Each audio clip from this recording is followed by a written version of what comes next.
Äiti leijonat. Ara heräsi repiviin supistuksiin kryosäiliössä. Hänen synnytyksensä aika oli tullut. Aran oli päästävä 3. huoneeseen. Se oli synnytyssali, jossa robotiikka hoitaisi kaiken. Niin oli luvattu. Muiden äitien lailla Ara heijasi vauvaansa hyvästiksi.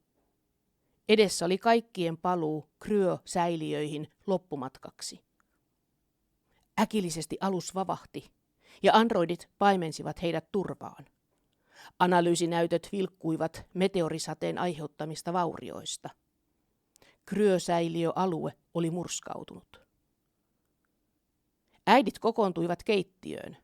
Hermostuneisuus tarttui vauvoihin ja itku täytti sydämet.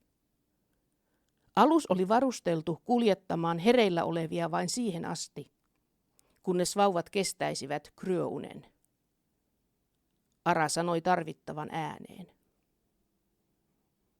Äidit liukuivat roskakuilussa yksi kerrallaan äänettömään avaruuteen.